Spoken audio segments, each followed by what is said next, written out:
Hello everybody. In this video we're going to demo the Magenta Kiwi VMware Backup Appliance. We're very excited about this product. With this appliance you can back up an unlimited number of VMware ESXi hosts. There is no per processor licensing, no additional cost, and best of all, it even works with the free VMware ESXi hypervisor. That's right, you don't need the storage API for this product to work. Okay, let's get started. We're here in front of our appliance right now. As you can tell, it's a Windows 7 Pro box. It is the Pro version, so if you want to add it to a domain, you can. It's pre-configured. All the updates have already been run. The user has already been created, and we've already pre-installed two pieces of software. First, we've installed the VMware vSphere client. And second, we've installed the vSquare Anywhere backup software. This is basically the heart of the product that's going to manage all our backups. Just some basic information here. This is the setup that we're going to be working with. We're going to have two ESXi servers that we're going to back up. We're going to have a 6.0 trial sitting on IP.120. We're going to have a 5.5 free hypervisor sitting on IP 190, and our current appliance has been hard-coded to IP 110, although it doesn't really need to have an IP hard-coded. Let's go take a look at our servers real quick. 190. Well, let's log into 120 first.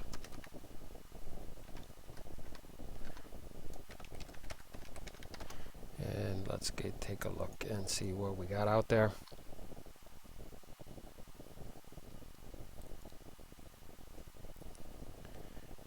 So here is the trial. We saw that we had the warning message that we've got 58 days left.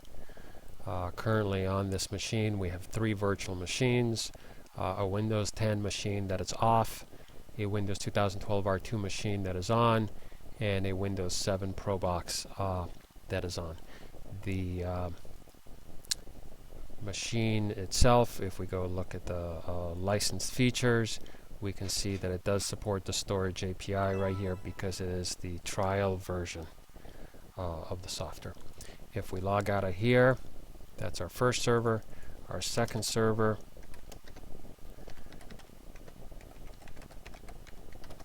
let's look at it. This is a slightly beefier server. It's a dual Xeon box. We can see we have a total of 7 virtual machines, some Windows 2000, some XP, some 2012, some Windows 7. There's even a nested ESXi host that's off. This particular machine, if we go to our license information, it is 5.5, and we haven't put any information there. Okay, so now that we've done our background, we are ready to launch. So this would actually be the program that we will launch to do the backup management. But before we do that, we want to configure it. So we're going to run the vSquare Backup Configuration Wizard. We're going to run that. Takes just a second to come up. It's running for the first time. And we have our configuration. If we didn't have, we already have a vSquare account configured. If we didn't, we could go configure one now. It's just going to take us to the web page, and this is the product that we're using for our backup engine, and we're using the free version. The free version gives us the ability to back up an unlimited number of hosts. You can also get the paid version. It's a European company, 13 euros. It's about $15. For the extra cost, you get 500 gigabytes of cloud storage and a couple of additional features that aren't all that critical. And then for 30 euros, about 35 bucks, you get 5 terabytes of cloud storage. Not bad. Just a couple of point out, you do get better support with the paid version. You get more threads, meaning you can back up multiple machines at the same time with the paid versions, and you can create more than one backup job with the paid version. but we already have an account set up. So we're going to just click on next. An account is tied to an email address. I'm going to type this correctly. Wow, that was pretty bad. sales@magentakiwi.com. I'm going to enter my password. And it's going to go out. It's going to query. And it found that there's actually 2 accounts configured for this. They're both free accounts. We're going to pick one. Neither one of these is a paid account. We're going to do a quick configuration. And it's going to kind of finish installing the software. Okay, we're going to close this. We could have clicked that other link, but now we're going to manage the software. Just so we can see what happened here, if we want to go take a look at our services, we have installed a service that is running right here, VMware Backup Service. And now we need to create an instance that is basically just kind of a name or a configuration for this. We're going to call it Magenta Kiwi. And we're going to save it. So that's fine, it's invalid, but here it is. We just created it. Let's go ahead and edit it. Let's try this again. Click on the right here, and we can see for some reason it does this. We should have really retyped the local host. Put an extra HTTP there, and here we go. We're brought up to the main screen. This is the software where we're going to manage all of our accounts. Our home page, kind of an informational page. A manage page where we're going to configure our servers. We're going to be able to schedule our backups. And then we're going to be able to look at a whole bunch of log files. So let's go to manage. And now from manage, we're going to add new data centers. Data centers really means VMware servers. So we're going to add a VMware server at our IP. We're going to provide the username of the server so it can talk to it. And now here it's going to go out, it's going to query the server. It's going to come back with a list of virtual machines that it saw.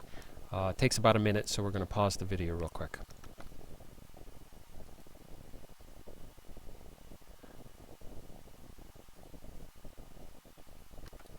Okay, it took about a minute, and it came back and it saw our 3 machines that were on the 120 server. We're going to add a second server, 192.168.1.190. Again, we're going to provide our login information. And it's going to go out and query this server. So we're going to pause the video while this goes through. And that took about a minute or so. And here it came back with all the servers that it saw. So at this point, we can see all our virtual machines on our 2 servers. If we wanted to, we could do a manual backup. So for example, we could go to this box, backup and restore, execute backup now. Or we can schedule a full system backup. So we can go to schedule, and we're going to add a new schedule. We're going to give it a name, full backup. We're going to enable run unselected schedule. We're going to schedule the backup to run at 10 o'clock. We're going to do, well, if we do a smart copy, it will take advantage of the storage API. If the storage API is not there, then it will default to a full backup. The advantage of smart copy is that it does change block transactions, CBT. So it relies on the storage API to track the blocks that have changed. It's basically an incremental backup. It's the way almost all the high-end backup software programs work. We're going to go to our source. Here we see all the virtual machines that we can back up. Here we see the IP that they're coming from, or the server they're coming from. So for this example, we're not going to do everything. Well, what the heck? Let's do everything. We won't do the nested ESXi. It's going to take a while, but we're basically backing up every single machine. The destination, we can select our target. Let's cancel this a second. We're going to go back to Windows. We're going to go to a C drive, and we're going to create a folder called Backups. And now here from our destination, we're going to point it to our backup. So everything that's getting backed up was going to get sent into that backup folder. Allow up to 2 simultaneous backup execution threads. We touched on this briefly. The free version will support up to 2. The paid version will go higher. This basically means it can back up 2 virtual machines at the same time. It would be nice to do more with the paid version starting at $15 you can. I've read and accepted the vSphere terms and service. This is for cloud storage. We're using the free version. We don't have cloud storage. We don't have to worry about this. As far as retention policy, delete backups when older than 5 days. I'd like to change this to 10. So we're going to keep 10 days worth of backups. My basic take is if you've got the storage, keep your backups. Email report, we're not going to set up email information right now. Advanced, we're not going to worry too much, but we are going to confirm one setting under VMware, which is automatic fallback to full backup if smart copy fails, and that was already enabled. So we're going to confirm, and we've created our backup job right here. We can double click on it, and we can edit any of the settings if we want to. Now, so this is going to run all by itself at 10 o'clock tonight, but we don't want to wait that long, so we're going to select it, and we're going to execute the job. That was a pretty beefy job there. It's going to run an hour or two to do all that. Let's just take a quick look. We can go back to our manage screen, and in a second it's going to show us what's going on. We can go to our main screen, and there's a summary here. We can go to the schedule, and here we got a status indicator. We just have to wait a little bit. Here we go. Perfect. It started the backup of our Windows 2012 R2 machine off of the 120 server. And on the 190 server, nothing yet. In a second, it's going to start a second job somewhere else. Let's pop over to Windows Explorer. Let's look at our C drive, and let's see what happened. So we had created the backups folder. But here it's gone ahead and created a folder for each virtual machine that it's backing up. And let's see, oh perfect, here it started our second job, but the Windows 10 and the Windows 2012, so this one. Here it created a subfolder, and here we can see the virtual machine coming down. Likewise, if we go to our 2012 R2, right here, it created a folder, and here we can see it's still working. Hasn't gotten anything yet down. For example, our Windows 7 GB120, that's right here, it's created a folder, but there's nothing there yet because it hasn't started the backup. So at this point, we're going to pause the video. We're going to let it do all of its backup, and then we're going to come back. Okay, we're back. Took about 3.5 hours to do everything. We can see right now next to our 120 server, we have a last backup date next to each server. If we go to the 190, we have a last backup date next to every VM except for the ESXi 6. If we jump out to Windows and we do properties on our backup server, backup folder, we see that it's about 151 gigabytes. Took about 3.5 hours. So now let's see if we can restore. Let's launch our client. I can do this. Let's log in. And here we are. All our machines are running. So let's take one of these machines right here. Open console.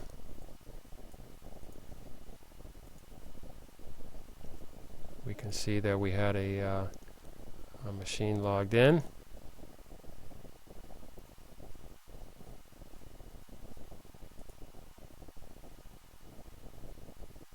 We're low on RAM, okay.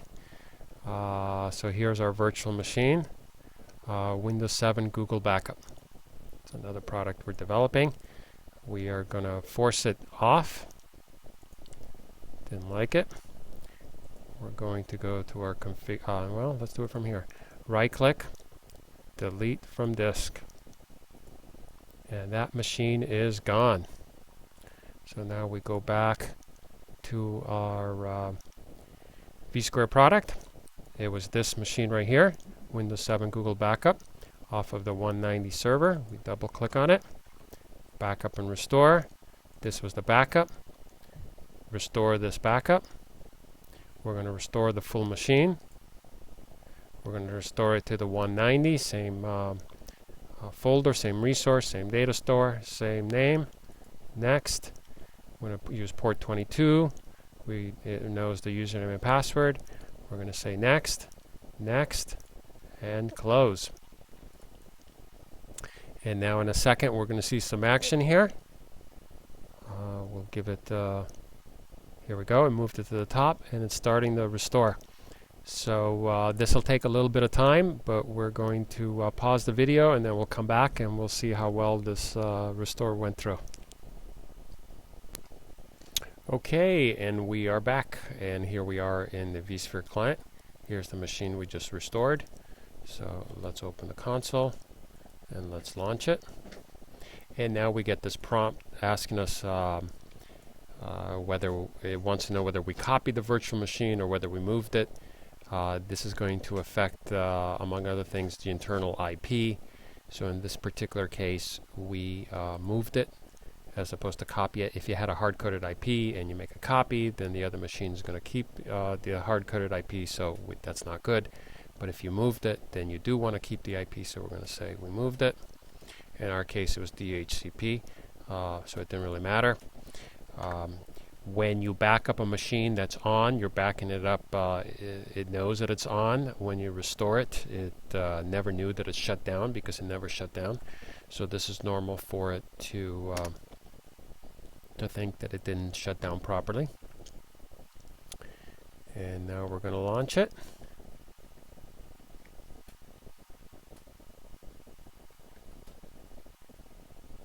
And we're just going to give it a little bit of time here.